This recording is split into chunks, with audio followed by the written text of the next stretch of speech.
Hello and welcome to this second video of Learn Programming from Scratch in C++. This also is a very simple program. We are going to discuss doing simple arithmetic with operators, plus, minus, multiplication, division and this percent operator which is used for modulo division. अगर आपको ये सब आता है तो आप इस video को स्किप भी कर सकते हैं और आगे के वीडियोस देख सकते हैं, लेकिन अगर आप थोड़ा टाइम स्पेयर करके इस वीडियो को देखेंगे तो हो सकता है कुछ ऐसी बातें भी आपको सीखने को मिल जाएं जो आपने पहले नहीं की थी. तो straight away we move to JDoodle. मैंने आपको बताया था कि प्रोग्रामिंग को आसान करने के लिए हम सीधा इंटरनेट पर अवेलेबल एक IDE ले रहे हैं, integrated development environment for C++, जिससे कि अगर आपके सिस्टम पर C++ इंस्टॉल्ड नहीं है तो भी कोई बात नहीं, हम सीधे इसको इंटरनेट पे jdoodle.com पे जाके सीधे प्रोग्रामिंग शुरू कर लेंगे. तो I am moving to this JDoodle. या इट इज़ हियर. मैंने इसमें लॉगिन कर रखा है. आप भी अगर इसको रजिस्टर करके लॉगिन करने के बाद यूज़ करेंगे तो आपको ये फ़ायदा होगा कि आप अपने प्रोग्राम्स को इसमें स्टोर कर सकेंगे.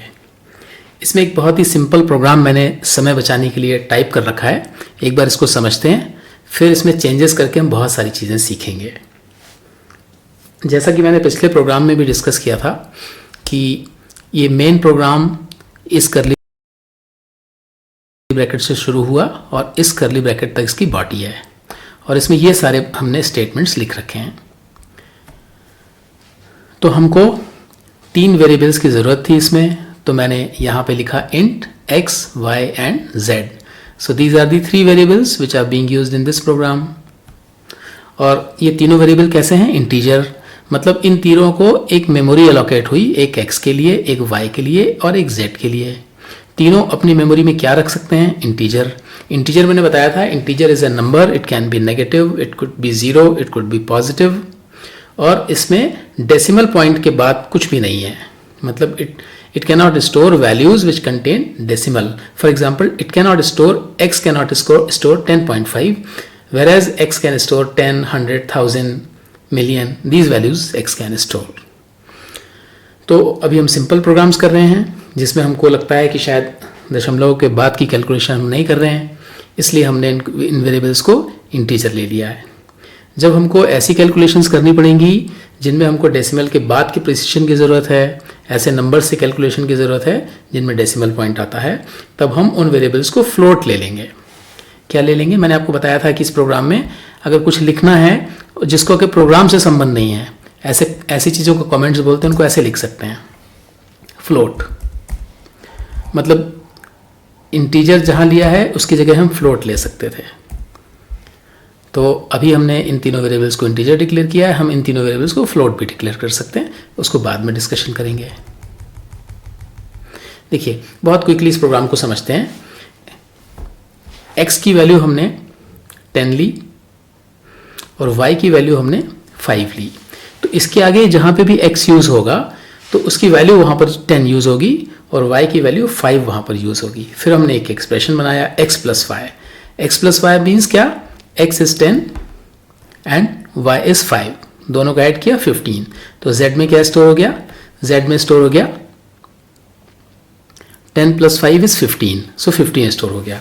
देन सी आउट मतलब आपको डिस्प्ले कराना है कंसोल पे. और मैंने आपको बताया था कि कोटेशन मार्क के अंदर आप कुछ भी लिख दें, यहाँ पर कुछ भी लिख दें, वो एज इट इज़ प्रिंट हो जाता है. और विदाउट कोटेशन मार्क आपने जो z लिखा तो ये z की जगह z की वैल्यू प्रिंट होगी. तो आपको पता ही है कि z में आपने x प्लस y कैलकुलेट किया था, तो यहाँ पे z प्रिंट होगा. अच्छा, ये चीज़ें प्रिंट होने के बाद में आप चाहते हैं अगली प्रिंटिंग अगली लाइन में हो, तो उसके लिए मैंने आपको एक ये बताया था कि आप ENDL लिख सकते हैं. ENDL ये इसका मतलब ये प्री डिफाइंड मीनिंग है. इसके लिए प्री डिफाइंड प्रोग्रामिंग की गई है जो आपने नहीं की, और उसका मतलब ये है कि आउटपुट प्रिंट करने के बाद में जो कर्सर है आउटपुट का वो नेक्स्ट लाइन पे सिचुएट हो जाएगा.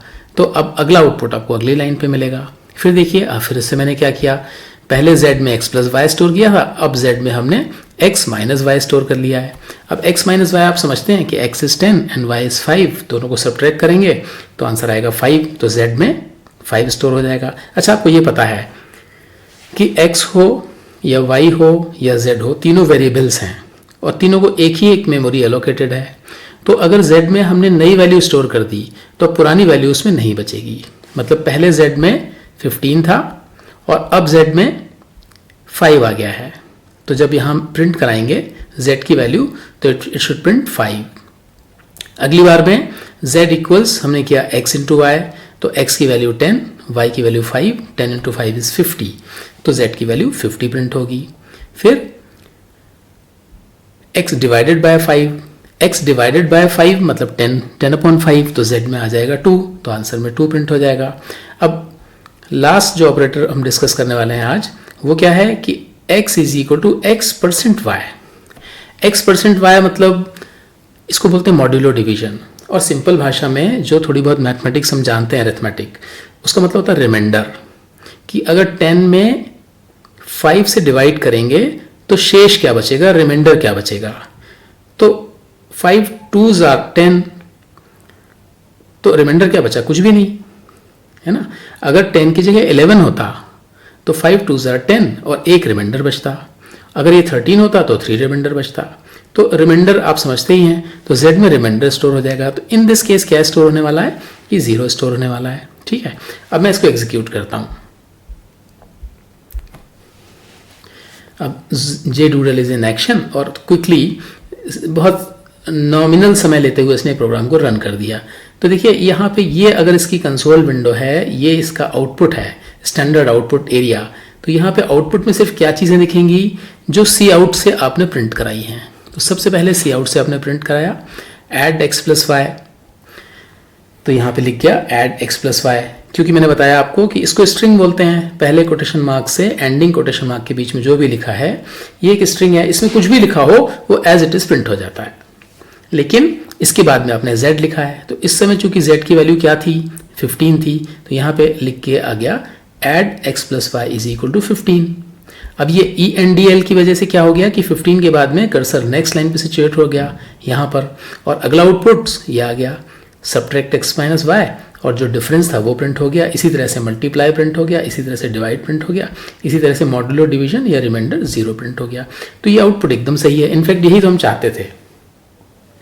तो अभी बहुत ही बारीकियां नहीं हमने ज़्यादा डिस्कशन किया, लेकिन आपने देखा कि अगर किन्हीं दो वेरिएबल्स का सम कराना हो तो प्लस लिख सकते हैं, डिफरेंस के लिए माइनस लिख सकते हैं, और मल्टीप्लिकेशन के लिए हम नॉर्मली जब अपनी पेन एंड पेपर से करते हैं तो क्रॉस साइन x जैसा जो बनाते हैं उसकी जगह यहाँ पे एस्ट्रिस्क को यूज़ कर लेते हैं, या स्टार सिंपली बोल सकते हैं आप इसको। और डिवीजन के लिए स्लैश यूज़ करते हैं। स्लैश मतलब अगर ऊपर भी न्यूमेरिक है, नंबर है कोई, और नीचे भी नंबर है, स्लैश से उसका डिवीजन हो जाता है। और अगर उसका रिमाइंडर निकालना है तो रिमाइंडर हम कैसे निकाल सकते हैं, x परसेंट वाई लिख के, तो नीचे वाले y से x में डिवाइड करेंगे और जो रिमाइंडर होगा वो आंसर आएगा। तो मेरे ख्याल में ये आपको इतनी बात समझ में आई होगी। अब आगे चलते हैं। इसी बीच में आपको ये बताना चाह रहा था कि C या C++ लैंग्वेज में या मोस्ट ऑफ द लैंग्वेजेस में ये स्मॉल लेटर और कैपिटल लेटर में डिफरेंस होता है। फॉर एग्जांपल जैसे मैं इस x को कैपिटल X लिख दूं तो ये प्रोग्राम नहीं चलेगा। क्यों नहीं चलेगा, देखिए इसको एग्जीक्यूट करके देखते हैं। देखिए एरर आ गई, उसने इस पे यहाँ पे पॉइंट आउट किया x में कि मतलब यहाँ कोई प्रॉब्लम है। और प्रॉब्लम क्या है कि आपने जिन वेरिएबल्स को यूज़ करते हैं उनको डिक्लेयर करना पड़ता है, और आपने डिक्लेयर तो स्मॉल x कर रखा है, कैपिटल X यहाँ पर आपने लिख दिया गलती से। तो स्मॉल लेटर अलग चीज़ है और कैपिटल लेटर, दोनों को ये अलग अलग ट्रीट करता है।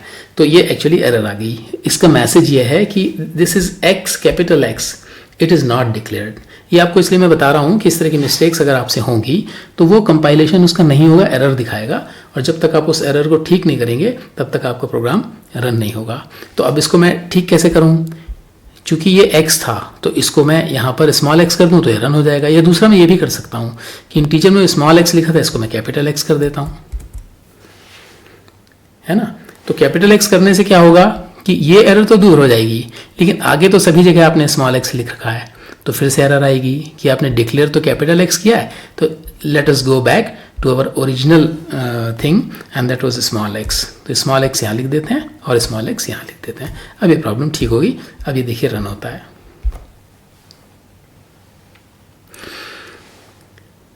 इसी तरह से स्पेसेस को इग्नोर कर देता है प्रोग्राम में। जैसे ये x इक्वल्स 10 जो आपने लिखा है, तो आप यहाँ पे अगर बहुत सारी स्पेसेस दे दें, यहाँ पे ये ऐसे स्पेसेस दे दें, या यहाँ पर भी सेमीकोलन के पहले भी आप स्पेसेस दे दें, तो भी कोई फ़र्क नहीं पड़ता। ये जो ब्लैंक्स बीच बीच में हैं इनको इग्नोर कर देगा, अभी भी प्रोग्राम रन हो जाएगा।